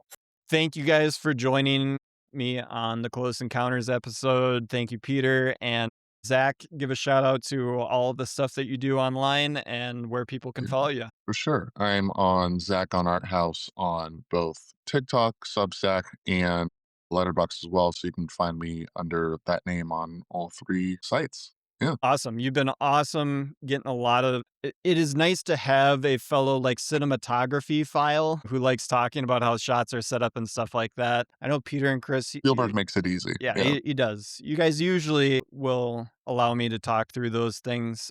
But it is nice to have someone appreciate that side of it a little bit more. Fantastic stuff. We will be continuing on. Our 90s film, like I said, is going to be Independence Day. So join us for that. That is the big blockbuster of the 90s. Fantastic. Can't wait. All right. Thank you, Peter. Thank you, Zach. Listen, here's the truth. If it's not something you love to do, automation is mandatory. You didn't start your podcast to spend hours editing clips. You started it to create, connect, and grow your audience. But here's the problem. Every other platform works with video podcasts, and manual editing eats up your most valuable asset, your time. That's where Opus Clip changes everything. Upload your video, and Opus Clip will automatically find the gold nugget moments, auto-clip the captions for the best parts, perfect for TikTok, Reels, and Shorts. 1 hour-long episode becomes 10, 20, even 30 viral-ready clips in minutes. The tool even predicts each clip's viral potential, so you know exactly what to post. No more tenuous editing, no more wasted hours, just you staying in the place that you love to be, creating content that matters. Head to podnationopus.com for your free trial and get back to doing what you do best. Stop editing and start creating now. All right. Now, part 2 of our Close Encounters podcast. We didn't have Chris on the main episode, but we are tagging him on to the back end to get his thoughts on Close Encounters. Yes. For those of you following along, listening to this and or watching it chronologically, I am actually doing this first. So my secondary reaction will actually be with the guys later tonight. So this is actually my first reaction to Close Encounters. I'll try to keep some stuff so that it's not repeat, but this will help me not to repeat stuff for the longer one that will be recorded later today. But Chris, Close Encounters, Steven Spielberg, follow-up to Jaws 1977 on the release. What were your thoughts? So I had never seen this all the way through. Wow. I'd seen the beginning. Obviously, like, you know about this film, but like, I don't know. It was actually kind of a blind spot. I thought it was great. I loved it. I was worried too, like, because I remember seeing the beginning and I was like, yeah, this isn't bad. I got all the way up to like Mashed Potato Mountain. And I was like, yeah, but I wonder, like, will this hold up? Will this just be a film that's like important? But then when you watch it in 2026, you're like, okay. But no, I thought it really holds up shockingly well for 49 years old. It's 49 years old. That's crazy. And it really does something very specific and very unique as far as an alien invasion movie. You know, the ideas of, well, I mean, we can get into it, but yeah, the ideas of it having just kind of be like a meditative, wonder amazed experience, a calming experience, even like, I don't know, like that's just not the usual playbook. Yeah, I think meditative is a good way to think about it, because this isn't like, well, the movie that we'll be doing second on this Independence Day. This isn't a aliens come, cue the military, we got to blow them up, we got to be shooting back and forth with them. This is very, like awe and wonder and people looking up to the sky, like, what is this? Did I actually see what I saw? And kind of going through that process of it. And even to the end where, Dreyfus is literally getting on the ship in anticipation, because these people are curious about this thing. They're like, this is the craziest thing that's ever happened to us. Why wouldn't I jump on board a ship just to see what this is all about? It is a very different type of alien invasion movie. And it's cool that this is the first one that we're talking about within this created franchise that kind of kicks everything off with a, not necessarily with a whimper, but just with a slow meditative look at this genre. Yeah. I mean, look at, the posters behind you, right? Yeah. Alien, it's horrifying. These Comes out aliens. 2 years later. Yeah. And even before this, aliens had been Star Wars comes out literally the year 6 before months. this. Same year. 6 months, yeah, 6 months. That's insane. As far as like having these two movies come out the same year, obviously a lot of space here. But, Star Wars, yes, does Star Wars have aliens? It does. But also, I feel like it's so much not in the real world. Yes, yeah. Like it's not. And this harkens back to the Roswell and everything that, that started in the 40s, right? Like we had all that stuff. I was actually listening to a book on tape yesterday, not expecting this at all. But lately, how I go to sleep, you might ask, how do you go to sleep lately? I listen to audiobooks about potential CIA conspiracies. What? Did Jesse Ventura? I go to sleep listening to World War II podcasts. So like, This is where we're at. I'll wake up and be talking about Nazi Germany or Stalingrad or something gruesome like that. And I'm like, oh, hey, we're awake. Part of aging as a white man. We're just into history. I don't know. But the CIA stuff, whatever. But point being is that, so they get into that. And obviously in the 40s, right? I mean, it is, who the hell knows what. But that was when there was a lot of activity. And Lucas, who wants to do sci-fi, but he takes it into, a galaxy far away. It's in our world. Spielberg is the ultimate, like, everyman director. Like, he likes looking at everyman, putting them in fantastical situations. See Indiana Jones or, any other Spielberg movie, E.T., Jaws. But like, he is the perfect director for this type of movie, and then just really pours in all of the lore, all of the UFO sighting type stuff that has existed in pop culture in America for a handful of years. There's UFO sightings, Roswell, and all that sort of stuff is happening late 40s, 50s. Betty and Barney Hill, I believe, is before this too. And so you're getting these stories that are becoming a part of American culture about UFOs. And I love the scene when the air traffic controllers are asking them, do you want to report a UFO? Do you want to report a UFO? And all the pilots are like, people that report UFOs are considered to be insane people. So I'm going to pass. Which, I mean, we get to play into that more later. Yeah. This book that I was listening to just essentially made the point of like, yes, this stuff was around in the 40s and in the 50s and all that. But like this movie, the release of this film totally jump-started and revitalized the like UFOs are among us in popular culture. Yeah. And then, right, like we have, and yes, there was Star Wars, but this is different, right? This is like alien invasion, blah, blah, blah. This really kickstarted it. And how insane that this is someone's second film after Jaws. 29 years old. Yeah, that's pretty. What did I do by the time I was 29? Not that. I also wasn't 27 coming off of Jaws, and everyone in Hollywood was like, make whatever movie you want. Getting a blank check by that age. Yeah, who is this? it's Ari crazy. Aster? So I do want to ask, do you Yeah. know what version of the film you saw?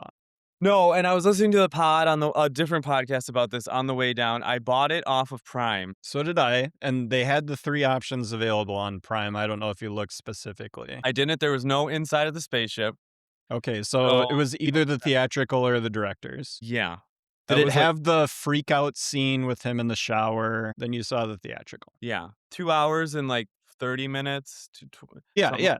Anyways, Honestly, I believe I looked at the run times for all of them, and they were within, like, 10 minutes. Yeah. So, like, the director's really like, it cuts some stuff and it adds others. So what happened and I'm sure I've gone through this already, so I apologize to the audience, but 77 theatrical is released, but they were kinda rushing Spielberg. So they're basically like, "Hey, it's November 1977, like, this is when this is what's due. Like, what do you got?" And he's like, "I got this." And they then plan to re-release it in 80. And they're like, "Spielberg, what can you add to this? Kind of seems like the audience wants to go on the ship." He's like, "All right, we'll shoot a scene on the ship." That's the special edition then gets released in 80. And then he kind of kicks himself. He doesn't like it. He thinks it's kind of, goofy. did you And happen that to see that? Did you see inside the ship? I have never seen Inside the Ship. I've never had a desire. I believe I've only seen the theatrical before. Yeah. And this is one of those movies where I have only seen the first hour or so a handful of times, and then I've seen like the last 40 minutes, basically when the ship arrives, like over and over again. Really? So it's kind of Yeah. almost the opposite of what I had. Yeah. Wow. Okay. Yeah, because it just seemed like anytime I switched to this movie or someone like when I was in college and someone may have been watching it, I always caught the back end of it. But 96 is when the director's comes out. He takes out going back on the ship because that kind of has become the lasting kind of thing from this movie is that there is a level of knowledge that you get about the spaceship and all that sort of stuff that's limited. Like we don't go on the ship. We kind of No. see the aliens at the end. We don't really know what their mission is. It's kind of No. just all like, yeah, we'll see. We're spreading jazz. Yeah. Spreading Play- colorful music. Playing tuba. By the way, okay, quick thing that I put in my notes. The "you got this wrong" sound effect from The Price is Right. Do you know what that is? Like, the Yep. Yeah. same instruments used on this alien spaceship. Bum bum. Awesome. But So that's the type of note that I take. But yeah, those we can get into the whole music as the I mean, language. you could almost do an entire podcast just about the score of this movie and its impact. And I mean, John Williams, again, just the goat of all goats. So him and Spielberg met like a year before and went through 300 different 5-note combinations till Really? till they settled on this one. And then Williams produced the score and Spielberg like edited the movie based on the score. Really? Like that's how much affection he had for the Williams score and everything. There is also, this is the first time that I noticed it. I'm like, Williams, you dog. In the final scene, like when the doors are opening and like Dreyfus' face, getting the full beam of the light and everything, he's just looking lovingly at this thing. There is the theme from Pinocchio, when you wish upon a star. He is Oh, really? incorporating it into the Close Encounters theme. And you hear it a couple of times, and I'm just like, Really? Williams, unbelievable. Dreyfus is talking about taking him to Pinocchio. This is all like, the wonder about losing your mind, like going to a new world, experiencing new things. Like Williams is 1977, just on another level. He is. Did you catch the Jaws theme in there? I'm sure it's in there. Like, I mean, it's 2 notes to be fair, but Yeah. like it right. Yeah. Sure. Because when it finally slows down and it is about to, yep, it's doing the bam, bam. they do some Jaws. That's a little throwback. But yeah, I mean, I guess before we get into maybe like the spectacle that is the end, the last 20 minutes Yeah. is like maybe talking about the gritty beginning and how Yeah. this is a movie about like a struggling marriage and people that are just in like really stuck in a kind of a bad, not horrifically bad, not Sean Baker bad, but like just like a shitty like a snag in life, not connecting as husband and wife. Dreyfuss, Roy, does not necessarily want to be a father. I don't fucking like he is Spielberg's famously, and I'm sure you know this too, said it like if he would have done this after having kids, he's like, oh no, He I doesn't get wouldn't on the have done it ship. this way because Dreyfuss is not really a great dad. Oh, Dreyfus, as soon as his family leaves and he has that conversation on the phone with his wife, is just like, all right, well, I'm just going on my own adventure now. I'm out of here. He's just like the minute that those aliens came. But yeah, and of course the whole I'm sure you guys have already talked about this, the Spielberg absent father, family dynamics, broken family, all of that happens pretty much Well, in every movie. Yeah. and so at the making of this movie, and this is talked about in the movie The Fablemans, he's blaming his father at this point for the dissolution of the marriage, for the breakup, and later on finds out that it is more his mom's fault who is having an affair. And so, this is him with a dad he thinks abandoned his family, much like Dreyfus is abandoning his family here. This is what dads do. They go crazy. They start doing their own thing. They start ignoring their family, and then they, get on a ship and you never see them again. Like I heard that that's there was yeah, no, 100 there was a fourth version of this made where at the end the mom actually sleeps with the alien. Oh no, that's what did it. Oh my god, mom. She, by the way, Oscar nomination for Best Supporting Actress. I don't know her name off the top of my head, but the woman that plays his wife got the nod and it won for well, cinematography. I got and that. Dreyfus won Best Actor for a different film in this year. Fuck. I Yeah. love it when that happens. Oh yeah, it was a strong time in cinema. Obviously, I mean Yeah. the 70s are amazing for that. But so yeah, I mean, it's dark, and you think it's Spielberg, right? And you're like, Spielberg is never dark. Like, No. come on, like he's the king of the popcorn flick. And I don't know. Do you think is this can't be the darkest Spielberg, but like it's in the conversation?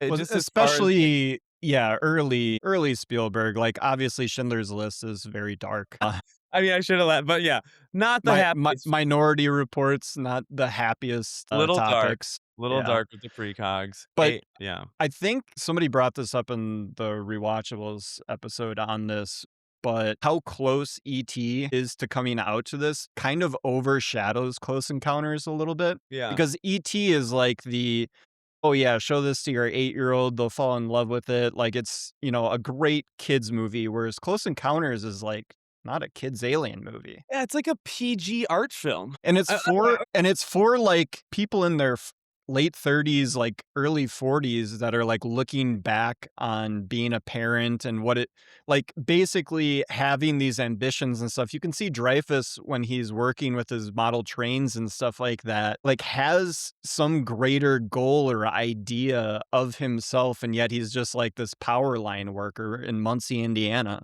yeah, And as soon as he gets that call, that extraterrestrial call, that idea stuck in his head, he's like, None of this matters. Like, I want to be something greater to this higher calling that I'm being called to." So it is a, like you said at the beginning, a meditation on like what it's like to be 35 living in Muncie, Indiana, and just like severely depressed about the situation that you're currently in, and something out of this world happens and you become obsessed with it. yeah. And finding your purpose, or yeah, like finding something that makes you feel like you are special, or that is an escape.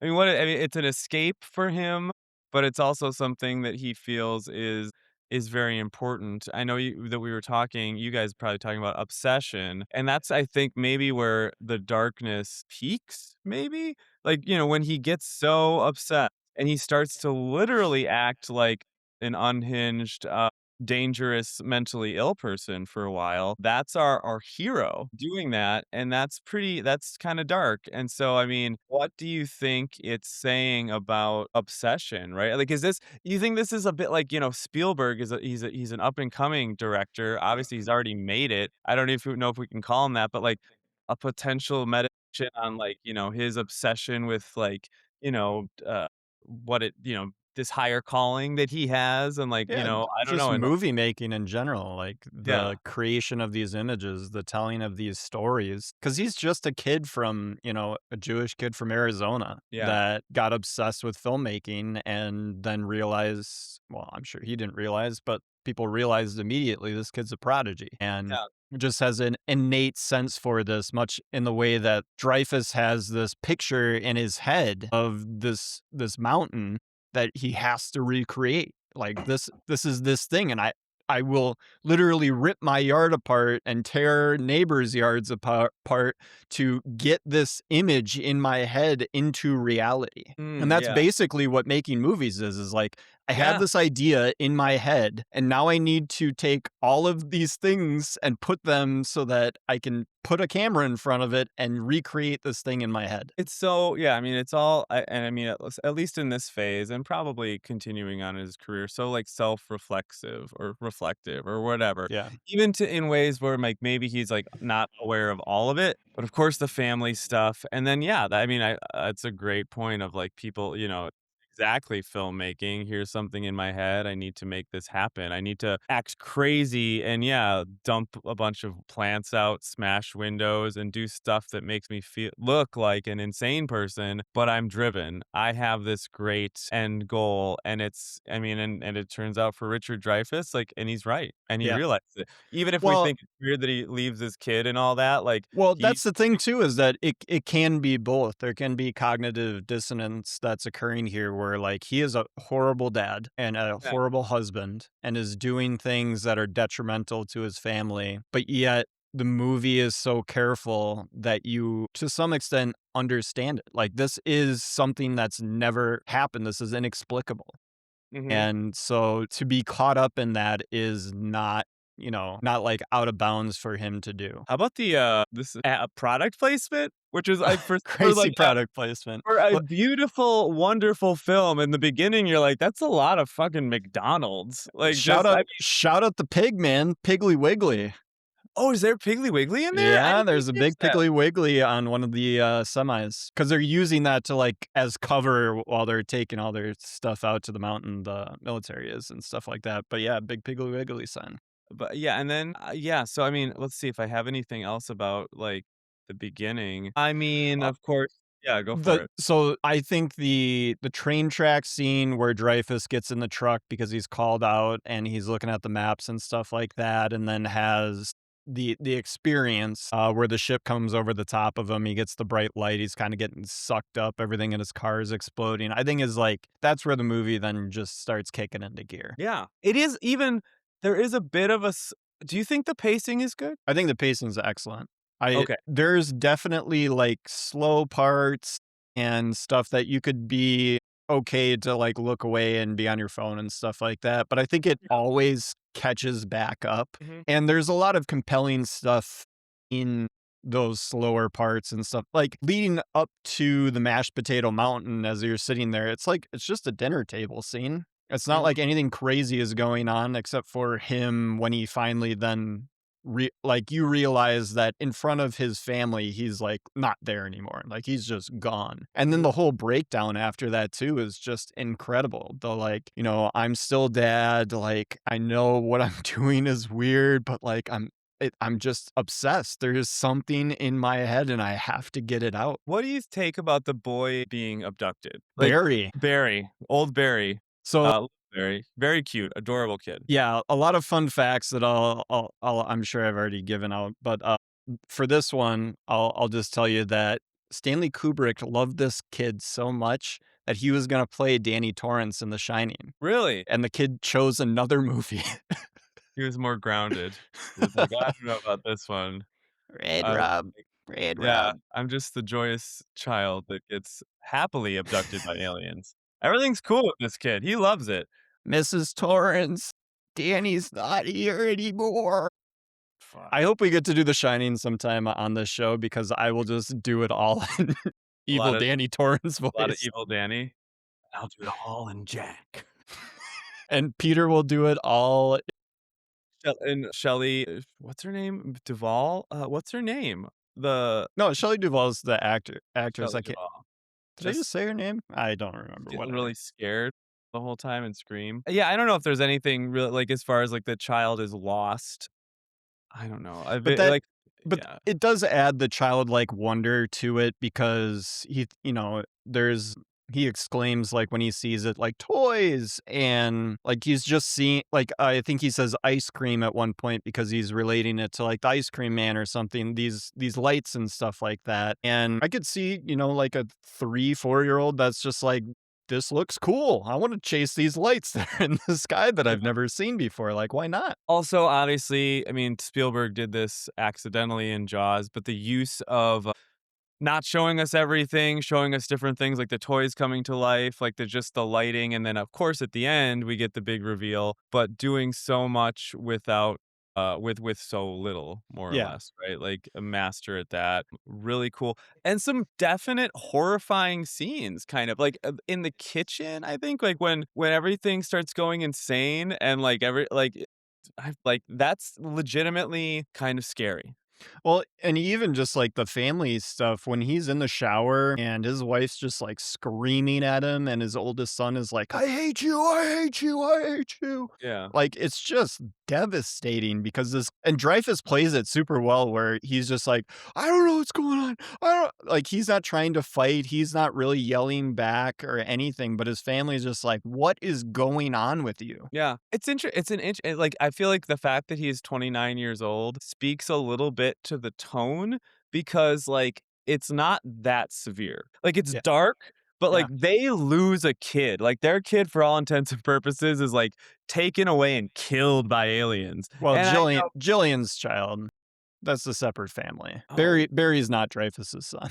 whoops, sorry, someone was on their phone. A Whoops, little bit Chris. a little bit of a love triangle going on, but yeah, 2 separate houses, Barry and his mom. Okay.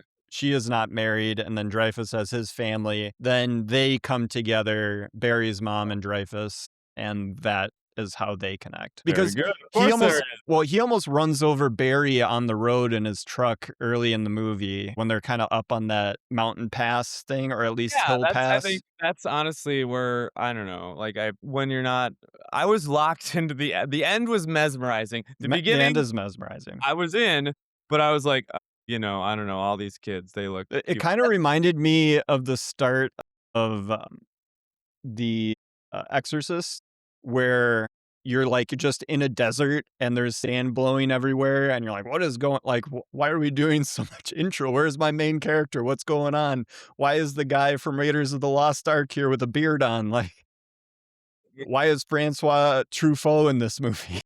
We talk about maybe the most important cameo that exists in this film. What's that? Our guy, Franchise Addicts, Oh. beloved Franchise Addicts actor, a celebrity, patron saint of Franchise Addicts, Lance Hendrickson. He's got to be. Goes up for 5 seconds. Yeah. Like he's not even a big actor, I guess, at this point. He's just there. He's in the crowd, and you're like, is that Lance Hendrickson? Yes, it is. And then we move on. So, hey, Lance, it's great to have you here as well. He's just going to keep showing up in all of our films that we cover.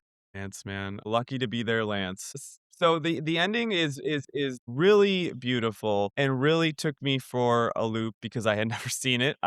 First of all, the visuals on the ship look pretty fucking great. I mean, like I get it, like yes, I'll just throw this in. This whole movie looks fucking great. For 1977, I kept on being like, there is nothing made that like looks like this anymore.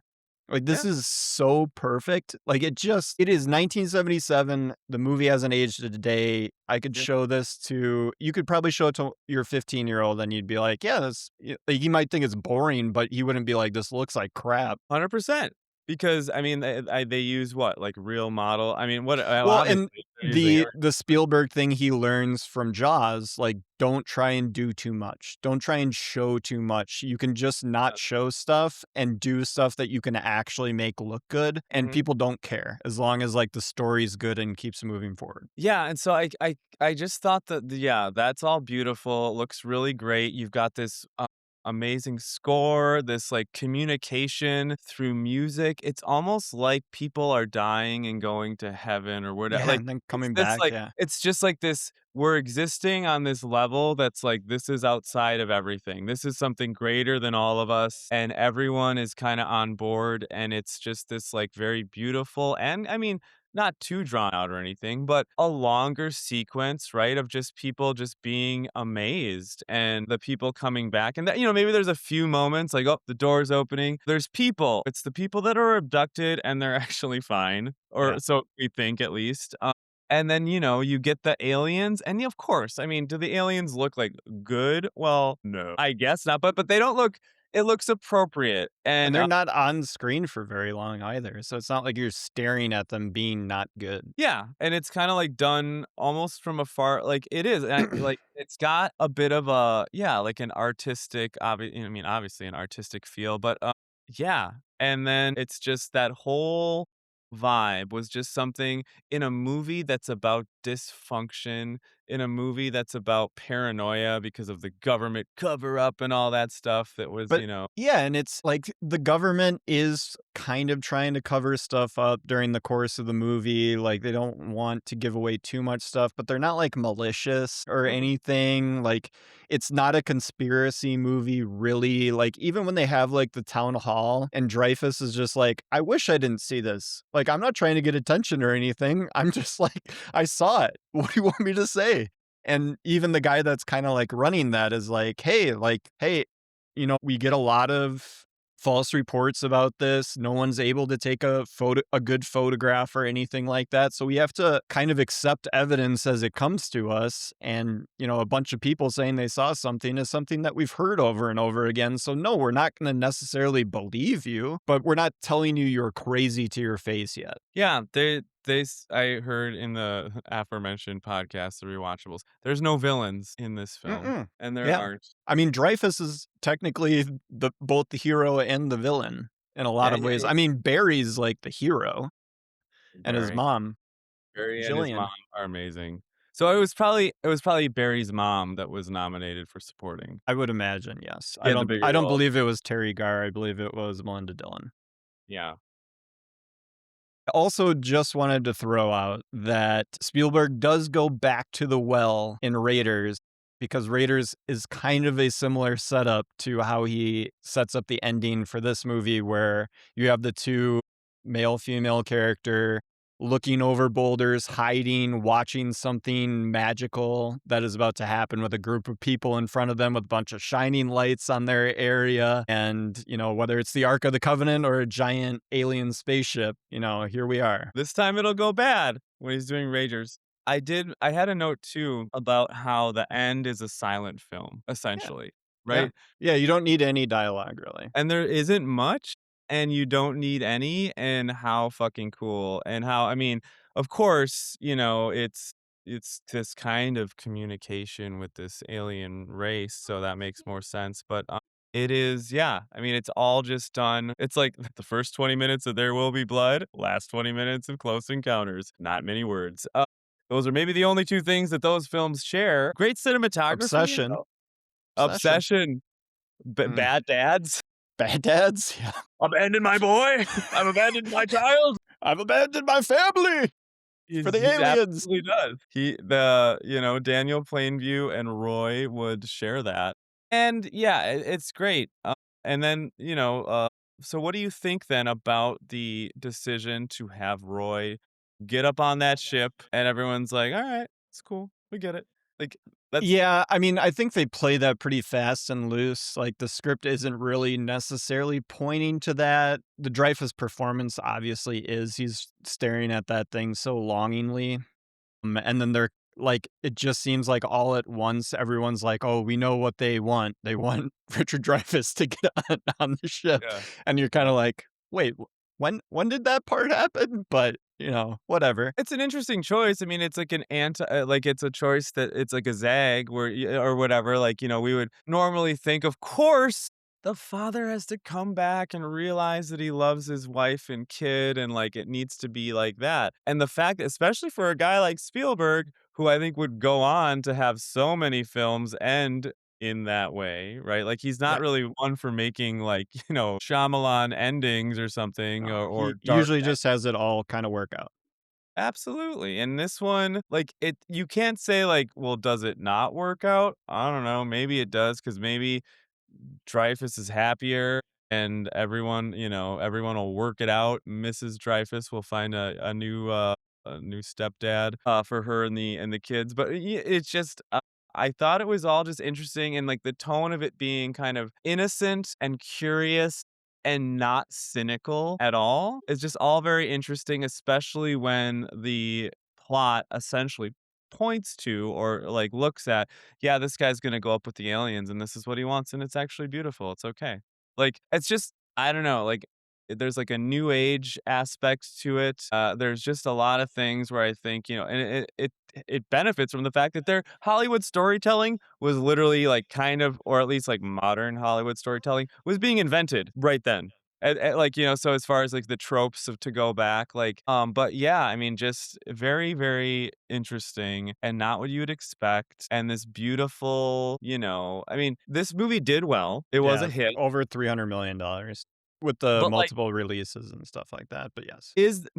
and there's elements of it that are popcorn movie-esque, but then there's also elements of it that are like, I mean, let's say like if this movie came out in 2026 and was at the Milwaukee Film Festival, didn't have any famous people in it, like, I mean, there's been small UFO movies made since then. Like, I could see this same plot being in like a more of an artistic UFO movie, right? Yeah. Like, it has that element. There's no standard beats of like, here's the evil, here's like it really kind of goes to the beat of its own drum. Well, and I think then you just add in the magic of Spielberg, because if it was an art house movie with this similar plot, you're getting it from someone who's, just building their career.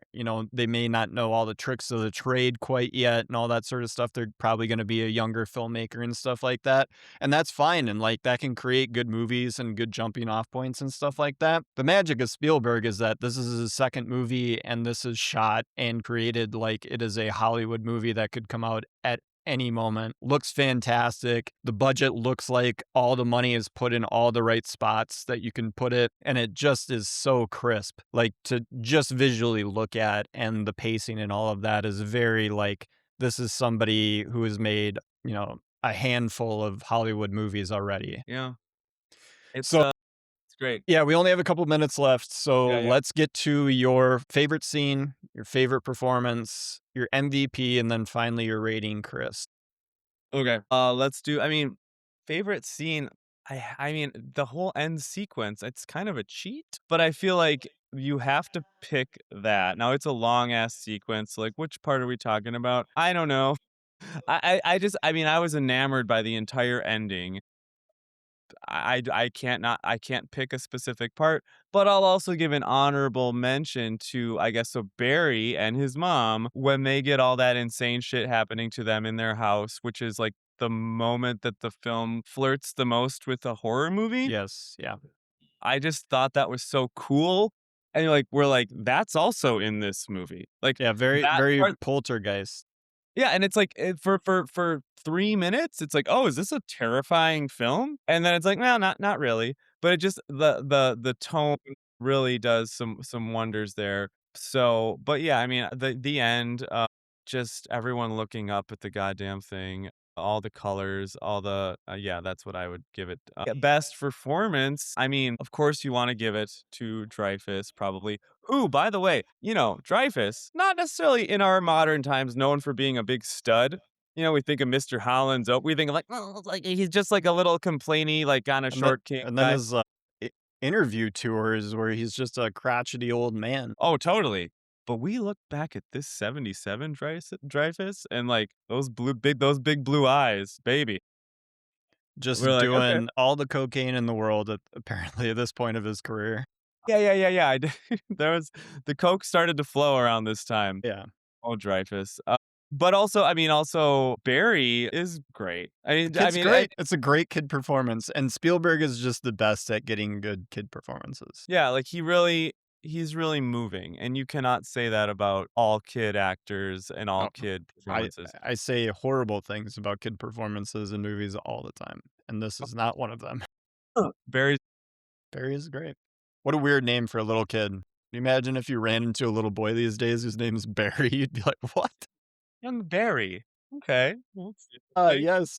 That's all the time for sure. I think the MVP, of course, has to be Spielberg. Like, of course, you could give William it to this.